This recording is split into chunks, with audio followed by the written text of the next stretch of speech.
I started with Kanye as a sample recreation. That was my first thing. Wow. I was just gonna ask you because you played some of the stuff on College Dropout. Yeah. Oh, can I ask something? Go ahead. Family please. Business. One of my favorite Kanye songs. All the What? glitters How is is not it's not gold? all gold is not I guess reality. even just in broad retrospect of working with Kanye and overall, every project every project in total, but from specifically College Dropout to Pablo, there's always been this incremental change from adding orchestral elements to synths on Graduation to the horns. You know what I mean? How is growing with him, I guess, and always becoming the guide to find what he needs when he can't find it? I mean, it was super challenging, of course, Right. which I love. I love a good challenge. I'm not scared of that at all. It was great. The first time I got called to do a sample for Kanye, he wasn't unknown. I think he had done Izohova as a producer. Okay. So he had a couple hits under his belt and he was known, but he was still just looked at as a producer. Right. And I was working with Just Blaze a lot at the time, and I was playing a lot of studio music for Justin and mixing his records.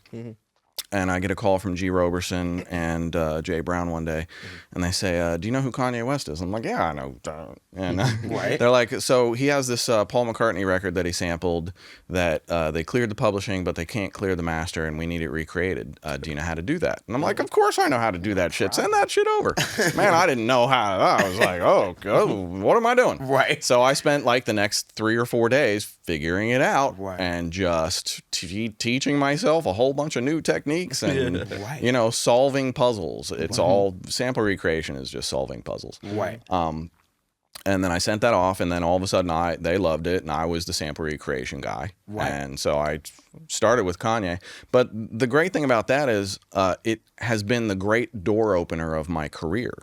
And, that led to producing the horns on All the Lights. Right. And so, sample recreation is easily the most tedious, difficult, challenging I can't imagine. work that I ever have to do. Right. But and I usually only do it when I know it's going to be something. Because the money's just not worth the time. I figured that. And I quote them on the time, and they, I get these like, it's what? How much is it?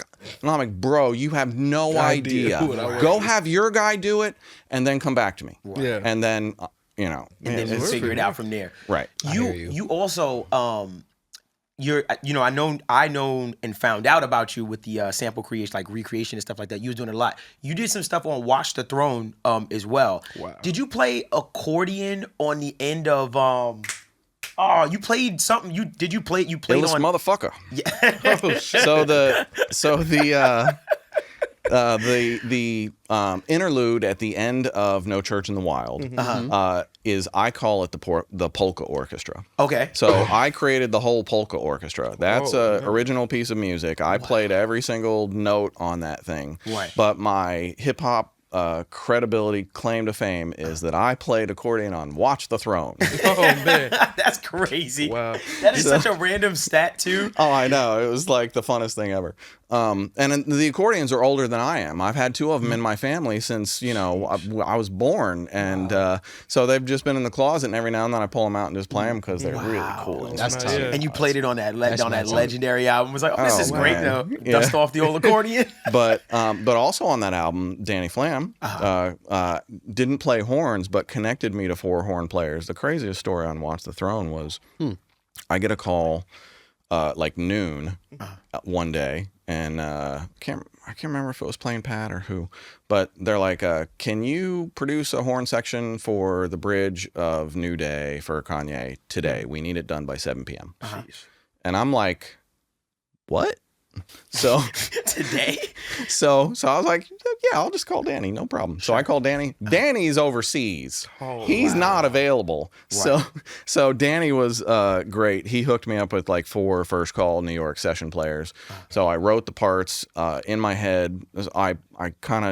They messengered me out the music and I looped it up real quick on a CD so I could put it in my car. And I had the music of the bridge section looping while I was driving into the city, writing the horn parts in my head. And then when I got to the city, everything was set up in the studio, and I sat down and wrote out all the parts, put them on the stands. The musicians show up. We spend 2 hours cutting the bridge horns. Right. I polish it up 5 o'clock, 6 o'clock. I jump in a cab at 7 o'clock. I'm down to Mercer Hotel at 7:15 with a thumb drive in my hand and the finished, because that was the close of the album. The album was closing that day. Right. So they needed, it was then or never. Right. So, At that point, and that was it.